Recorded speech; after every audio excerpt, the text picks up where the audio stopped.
कभी कभी जीवन बाहर से बिल्कुल शांत दिखाई देता है, जैसे सब कुछ ठीक चल रहा हो। चेहरे पर मुस्कान भी होती है, होंठ लोगों से बातें भी करते हैं, हाथ अपने कामों में लगे भी रहते हैं, लेकिन भीतर कहीं एक अनसुना तूफान उठ रहा होता है। एक ऐसी खामोश हलचल जिसे न शब्द पूरी तरह व्यक्त कर पाते हैं, न आंसू पूरी तरह बहा पाते हैं। मनुष्य भीड़ में बैठा होता है, फिर भी भीतर से अकेला होता है। रात को थका हुआ शरीर सो जाता है, पर मन जागता रहता है। छत को देखते देखते आंखें भीग जाती हैं और हृदय जैसे धीरे से पूछता है, क्या बस यही जीवन है?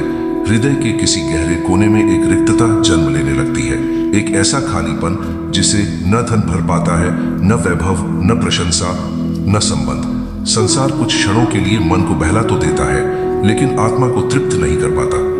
लोग मिलते हैं, बिछड़ जाते हैं, समय बदलता है, परिस्थितियां बदल जाती हैं, लेकिन भीतर की प्यास वैसी ही बनी रहती है। और फिर एक दिन मनुष्य धीरे धीरे यह समझने लगता है कि यह साधारण प्यास नहीं है, यह आत्मा की पुकार है, यह उस दिव्य प्रेम की खोज है, जहां मन को विश्राम मिले, जहां हृदय को अपना घर मिले, जहां आंसू भी प्रार्थना बन जाए। और भाइयों और बहनों, उसी अनकही खोज का नाम है भगवान की ओर यात्रा। जब तक मनुष्य मैं में जीता है, तब तक उसे हर बात पर चोट लगती है। कोई कुछ कहते तो मन दुखी हो जाता है, कोई अनदेखा करते तो मन टूट जाता है, कोई आगे निकल जाए तो ईर्ष्या जन्म लेती है। लेकिन जब मनुष्य मैं को थोड़ा पिघला देता है और आपको अपना लेता है, अर्थात भगवान को, प्रेम को, सेवा को, करुणा को, तब जीवन का स्वर बदल जाता है। फिर वही मनुष्य जो पहले हर बात से आहत होता था, अब हर परिस्थिति में सीखने लगता है। यही परिवर्तन भक्ति लाती है। भक्ति मन को कोमल बनाती है और कोमल मन ही भगवान का निवास बनता है। वेदों का एक बहुत सुंदर संकेत है कि सत्य एक है, परंतु बुद्धि अनेक रूपों में उसे देखती है। यही कारण है कि धर्म में बाहरी विविधता होते हुए भी भीतर का उद्देश्य एक ही है, आत्मा को परमात्मा से मिलाना।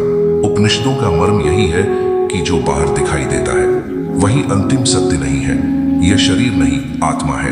यह पद नहीं, भीतर की अवस्था है। यह नाम नहीं, भाव है।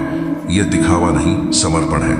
और जब मनुष्य इस गहरे सत्य को समझने लगता है, तब उसके जीवन में एक नई गंभीरता, एक नई मधुरता और एक नई मर्यादा जन्म लेती है। भगवत गीता में श्री कृष्ण केवल उपदेश नहीं देते, वे मनुष्य को भीतर से खड़ा करना सिखाते हैं। अर्जुन के रूप में हर युग का मनुष्य प्रश्नों से घिरा हुआ है।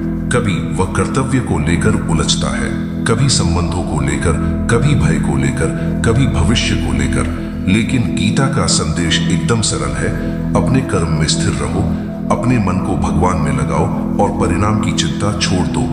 यह सुनने में सरल लगता है, पर जीने में बहुत गहरा है, क्योंकि फल की चिंता छोड़ना केवल शब्दों से नहीं होता, उसके लिए विश्वास चाहिए, और विश्वास भक्ति से आता है।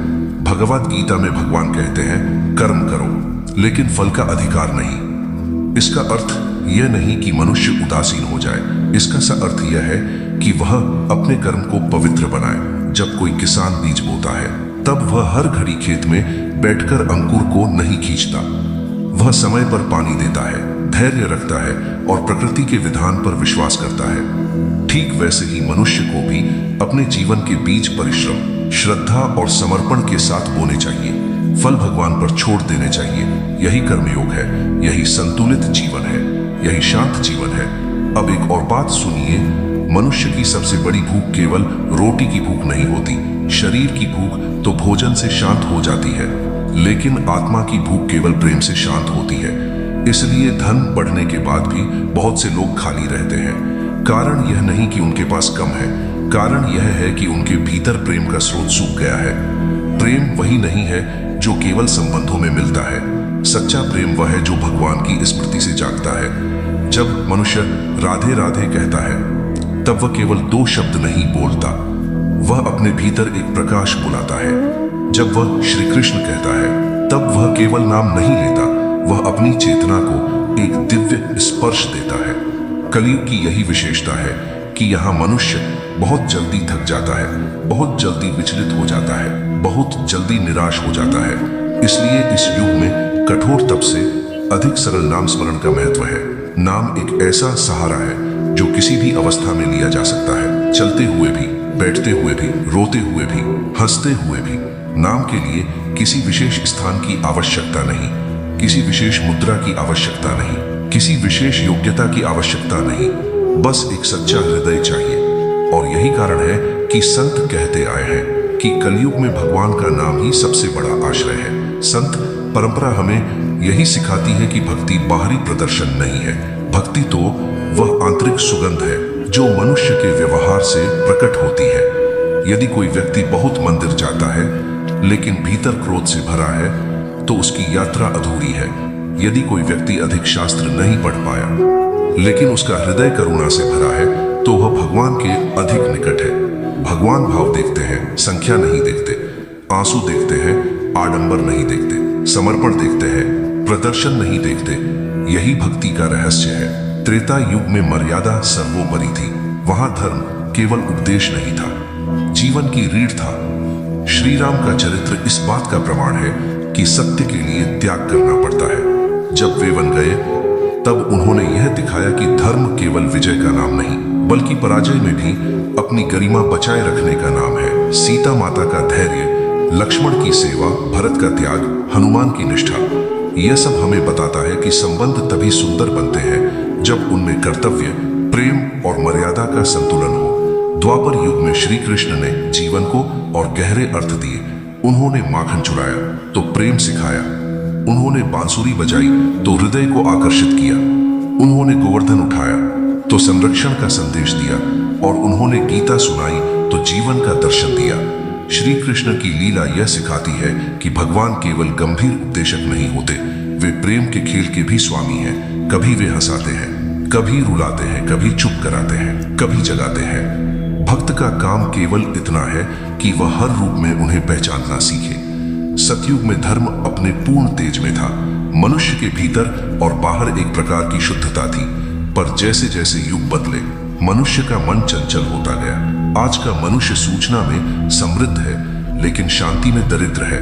उसके पास उत्तर बहुत है पर स्थिरता कम है, उसके पास साधन बहुत है पर साधना कम है।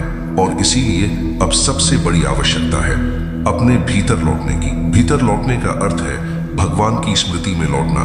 भाइयों और बहनों, धर्म का सबसे बड़ा रहस्य यह है कि वह दबाव नहीं, प्रकाश है। धर्म मनुष्य पर भारी नहीं पड़ना चाहिए, धर्म तो मनुष्य को हल्का करना चाहिए। यदि कोई भक्ति मन में भय पैदा करे, घृणा पैदा करे, घमंड पैदा करे तो वह भक्ति नहीं, केवल बाह्य रूप है। सच्ची भक्ति तो मन को सरल बनाती है। वह कहती है तुम कमजोर नहीं हो, भगवान तुम्हारे साथ है। वह कहती है तुम अकेले नहीं हो, परमात्मा तुम्हारे भीतर और बाहर दोनों जगह उपस्थित है। एक और छोटी सी कथा सुनिए। एक नगर में एक युवा रहता था। बाहर से वह बहुत सफल था, उसके पास नौकरी थी, प्रतिष्ठा थी, लोग उसे सम्मान भी देते थे, लेकिन भीतर वह बेहद टूट चुका था। उसे रात में नींद नहीं आती थी। वह सबके बीच हंसता था पर अकेले में रोता था। एक दिन वह एक संत के पास पहुंचा। संत ने पूछा क्या चाहिए? युवक ने कहा शांति चाहिए। संत मुस्कुराए और बोले तूने शांति खोजी कहाँ है? युवक बोला दुनिया में। संत ने कहा यही भूल है, जो वस्तु भीतर की है उसे बाहर मत खोज। संत ने उसे कोई बड़ा मंत्र नहीं दिया, बस इतना कहा रोज सुबह और रात 5 मिनट चुप बैठ और भगवान का नाम ले। कुछ मांगना नहीं, केवल याद करना। युवक ने वैसा ही किया। शुरू में मन भागता रहा, फिर धीरे धीरे भीतर एक स्थिरता आने लगी। कुछ दिनों के बाद उसे यह अनुभव हुआ कि जीवन की समस्याएं वही थी, लेकिन अब मन उनका भार नहीं उठा रहा था। संत ने सच कहा था, शांति बाहर नहीं भीतर आती है और भीतर का द्वार नाम खोलता है। इस कथा का अर्थ बहुत स्पष्ट है। मनुष्य की बेचैनी का समाधान कहीं और नहीं, अपने भीतर है। पर भीतर उतरने के लिए शोर को कम करना पड़ता है। जब बाहर का शोर कम होता है तब भगवान की मृदु वाणी सुनाई देती है। वह वाणी शब्दों में नहीं, अनुभूति में होती है। वह कहती है डर मत, मैं हूं। संतों ने यह भी कहा है कि नाम केवल उच्चारण नहीं है, स्मरण की शुद्धि है। जब बार बार भगवान का नाम लिया जाता है तो मन की धूल धीरे धीरे उतरने लगती है। जैसे पानी स्थिर होने पर तल की मिट्टी दिखने लगती है, वैसे ही नाम स्मरण से मन की अंदरूनी अशुद्धियां सामने आने लगती हैं, और जब वे दिखने लगती हैं तब उनसे मुक्ति संभव होती है। इसीलिए नाम स्मरण एक गुप्त साधना है। यह बाहर से साधारण लगता है, लेकिन भीतर से बहुत शक्तिशाली होता है। जरा गहराई से सोचिए, जो मनुष्य जीवन भर मेरा मेरा कहता है, उसके हाथ क्या आता है? कुछ भी नहीं। शरीर भी छूट जाता है, संबंध भी छूट जाते हैं, संपत्ति भी छूट जाती है। साथ क्या जाता है? संस्कार जाते हैं, भाव जाते हैं, नाम जाता है। और यदि नाम हृदय में बस जाए तो वही मनुष्य अंततः परम शांति को प्राप्त करता है। यही संतों का निष्कर्ष है, यही शास्त्रों का सार है, यही भक्तों का अनुभव है। शिव पुराण हमें बताता है कि वैराग्य और करुणा एक साथ चल सकते हैं। शिव केवल संहार के देव नहीं है, वे करुणा के महासागर भी हैं। इसका अर्थ है कि जो भीतर से सब कुछ देख लेने के बाद भी शांत रह सके, वही सच्चा शिवत्व है। देवी भागवत हमें यह बताती है कि शक्ति केवल युद्ध के लिए नहीं, पालन के लिए भी है। माँ केवल रक्षा नहीं करती, वह जागरण भी देती है। और नारद भक्ति सूत्र हमें बार बार प्रेम की ओर ले जाता है, जैसे कोई मधुर वंशी हमें संसार के शोर से निकालकर भीतर की शांति में बैठा दे। भाइयों और बहनों, जब प्रेम होता है तब पूजा में शुद्धता आती है। जब प्रेम नहीं होता तब सब विधि होते हुए भी सूखापन बना रहता है। इसलिए अपने भगवान से केवल मांगने का संबंध मत रखिए, उनसे प्रेम का संबंध बनाइए। कभी उनके सामने बैठकर कुछ न कहिए, बस देखिए, बस याद कीजिए, बस अपने हृदय को उनके चरणों में रख दीजिए। यही सच्ची उपासना है। अंत में एक अत्यंत महत्वपूर्ण बात, जीवन में दुख का आना असफलता नहीं है। दुख भी कभी कभी भगवान का आह्वान बन जाता है। जब सब आसान होता है तब मनुष्य बहुत बार भगवान को भूल जाता है, लेकिन जब मार्ग कठिन होता है तब भीतर का दीपक जलता है। इसलिए संकट से घबराइए नहीं, संकट को साधना में बदल दीजिए। आंसुओं को शिकायत मत बनाइए, आंसुओं को प्रार्थना बनाइए। और जब प्रार्थना सच्ची होती है तब आकाश भी उत्तर देता है। शांति न बाह्य वस्तुषु, शांति न केवलं सुखेषु, शांति तस्य हृदये निवसति यस्मिन् भगवन्नाम निरंतरम स्मर्यते। अर्थ यह है कि शांति बाहर की वस्तुओं में नहीं रहती, न केवल सुख में रहती है। शांति उस हृदय में रहती है जिसमें भगवान का नाम निरंतर स्मरण किया जाता है। यही तो जीवन का सबसे बड़ा सत्य है। भक्ति की सबसे सुंदर बात यह है कि वह किसी को बाहर नहीं रखती। ज्ञानी भी उसमें आ सकता है, अनपढ़ भी आ सकता है, धनी भी आ सकता है, निर्धन भी आ सकता है, वृद्ध भी आ सकता है, बालक भी आ सकता है। भक्ति के द्वार पर न कोई डिग्री चाहिए, न कोई पद, न कोई पहचान। वहां केवल एक चीज चाहिए, सच्चापन। और जो सच्चा होता है वह भगवान से दूर नहीं रहता। संतों ने कहा है कि भगवान के नाम में वह शक्ति है जो पत्थर को भी पिघला सकती है। पत्थर से यहाँ आशय कठोर हृदय से है। जब मनुष्य बहुत घमंडी हो जाता है, बहुत कठोर हो जाता है, बहुत स्वार्थी हो जाता है, तब उसका हृदय पत्थर के समान हो जाता है। लेकिन नाम स्मरण उस कठोरता को धीरे धीरे गलाता है। जैसे धूप बर्फ को पिघला देती है, वैसे ही प्रेम से लिया गया नाम हृदय की कठोरता को पिघला देता है। भाइयों और बहनों, कई बार मनुष्य सोचता है कि भगवान तक पहुंचना बहुत कठिन है, लेकिन सच यह है कि भगवान हमसे दूर नहीं है। दूरी हमारी स्मृति में है, हम उन्हें भूल जाते हैं, इसलिए दूर लगने लगते हैं। जिस दिन स्मरण जाग जाता है उसी दिन भीतर निकटता अनुभव होने लगती है। किसी प्रिय का नाम लेते ही मन खिल उठता है, वैसे ही भगवान का नाम लेते ही आत्मा खिल उठती है। ये केवल भावनात्मक बात नहीं है, ये आध्यात्मिक विज्ञान है। जब हृदय में प्रेम होता है तब आंखों की भाषा बदल जाती है। वही आंखें जो पहले संसार की हर वस्तु में कमी ढूंढती थी, अब हर जगह भगवान का संकेत देखने लगती हैं। वही कान जो पहले केवल प्रशंसा सुनना चाहते थे, अब सत्संग सुनकर शांत होते हैं। वही जिह्वा जो पहले स्वाद की गुलाम थी, अब नाम का रस खोजने लगती है। ये परिवर्तन धीरे धीरे होता है, लेकिन जब होता है तो जीवन का रंग ही बदल जाता है। एक और गहरी बात सुनिए, मनुष्य बाहर का अंधकार तो देख लेता है, लेकिन भीतर के अंधकार को अक्सर नहीं पहचानता। भीतर का अंधकार है अहंकार, ईर्ष्या, द्वेष, घृणा, असंतोष और निरंतर तुलना। यही वह अंधकार है जो मनुष्य को भीतर से थका देता है। बाहर का दीपक जला देने से यह अंधकार नहीं मिटता, इसके लिए भीतर ज्ञान का दीपक चाहिए, और उस दीपक में तेल होता है भक्ति का। इसलिए शास्त्र बार बार कहते हैं कि अहंकार को छोड़ो, क्योंकि अहंकार ही वह दीवार है जो भगवान और मनुष्य के बीच खड़ी हो जाती है। जिस दिन मनुष्य यह कह देता है, प्रभु मैं कुछ नहीं हूं, उसी दिन भगवान की कृपा पास आ जाती है, क्योंकि शून्य पात्र ही भरा जा सकता है। जो पहले से भरा हुआ है उसे कोई नहीं भर सकता। जीवन की यात्रा में कई बार ऐसा लगता है जैसे मार्ग बहुत लंबा है। कभी हिम्मत टूटती है, कभी विश्वास डगमगाता है, कभी मनुष्य स्वयं से थक जाता है। लेकिन तब याद रखिए, मार्ग लंबा हो सकता है पर भगवान की कृपा भी उतनी ही गहरी है। यदि एक कदम मनुष्य उठाए तो भगवान अनेक कदम कृपा से बढ़ाते हैं।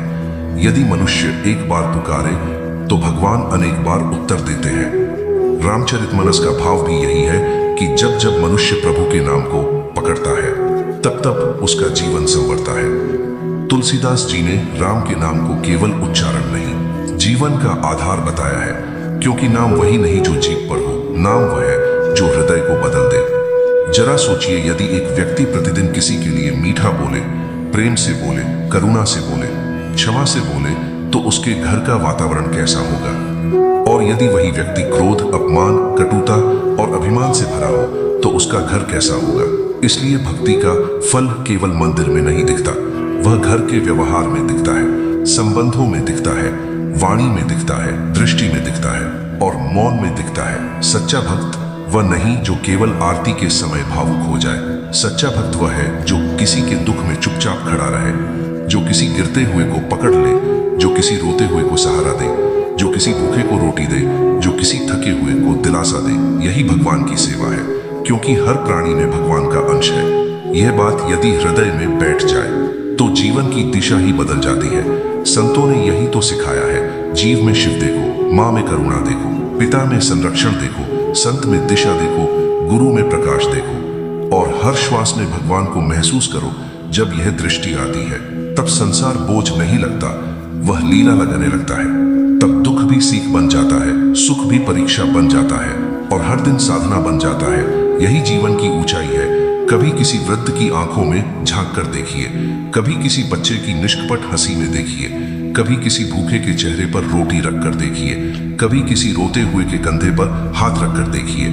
वहां आपको भगवान का स्पर्श मिलेगा।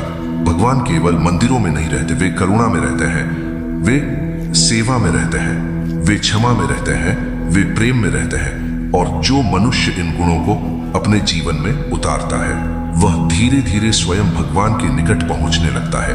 भगवता पुराण का संदेश भी यही है कि प्रेम सबसे बड़ा मार्ग है। वहां ज्ञान की ऊंचाई है, कर्म की पवित्रता है और भक्ति की मधुरता है। पर सबसे मधुर भक्ति है नाम का निरंतर स्मरण, हृदय की पवित्रता और जीवन की सादगी। जब सादगी आती है तब दिखावा चला जाता है, जब दिखावा जाता है तब प्रेम बच जाता है और जब प्रेम बच जाता है तब भगवान स्वयं पास आ जाते हैं। एक क्षण के लिए मन को शांत कीजिए, सोचिए कि यदि आज आखिरी दिन हो तो क्या हम वही बातें सोचेंगे जो आज सोच रहे हैं? क्या हम वही क्रोध साथ ले जाएंगे? क्या हम वही ईर्ष्या साथ ले जाएंगे? क्या हम वही शिकायतें साथ ले जाएंगे? नहीं भाइयों और बहनों, उस समय केवल एक चीज काम आएगी, भगवान का नाम, भगवान की याद और भगवान के प्रति प्रेम। इसीलिए आज से ही जीवन को हल्का बनाइए। कम शिकायत, अधिक कृतज्ञता, कम दिखावा, अधिक सच्चाई, कम तुलना, अधिक समर्पण, कम भय, अधिक विश्वास, कम अहंकार, अधिक विनम्रता और सबसे अधिक नाम स्मरण, क्योंकि नाम ही वह सेतु है जो इस पार के अस्थायी जीवन को उस पार की शाश्वत शांति से जोड़ता है। नामम कीर्तनम स्मरणम पाद सेवनम वंदनम दास्यम सख्यमात्म निवेदनम। इसका भाव यह है कि भगवान तक पहुंचने के अनेक सुंदर मार्ग हैं। नाम जप, कीर्तन, स्मरण, सेवा, वंदना, दास्य भाव, सख्य भाव और आत्मनिवेदन। पर इन सबका केंद्र एक ही है, प्रेम। यदि प्रेम है तो भक्ति है, यदि भक्ति है तो भगवान है और यदि भगवान है तो जीवन सफल है। तो भाइयों और बहनों, ये शरीर एक दिन मिट्टी में मिल जाएगा, ये धन एक दिन बिखर जाएगा, ये यश एक दिन धुंधला पड़ जाएगा, लेकिन जो भगवान के नाम में जिया, जो प्रेम में चला, तो जुड़ा, उसका जीवन कभी व्यर्थ नहीं जाता। अब इस सत्य को अपने हृदय में बैठा लीजिए। संसार बदलता है, समय बदलता है, पर भगवान का प्रेम नहीं बदलता। धन मिट जाएगा, यश चला जाएगा, शरीर भी एक दिन समाप्त हो जाएगा, लेकिन भगवान का नाम और प्रेम सनातन है। इसलिए जीवन का आधार वही बनाइए जो कभी टूटे नहीं। और अब इस भाव को और आगे ले जाइए। जब भी जीवन भारी लगे, थोड़ा रुक जाइए, आंखें बंद कीजिए, एक गहरी सांस लीजिए और भीतर से धीमे धीमे कहिए, राधे राधे। देखिएगा, कठोर मन पिघलने लगेगा, थका हुआ हृदय शांत होने लगेगा और भीतर एक ऐसा उजाला जगेगा जो किसी बाहर के दीपक से नहीं बल्कि आत्मा के भीतर से आता है। यही भक्ति है, यही साधना है, यही जीवन का सार है और यही मनुष्य को उसके परम घर तक ले जाती है।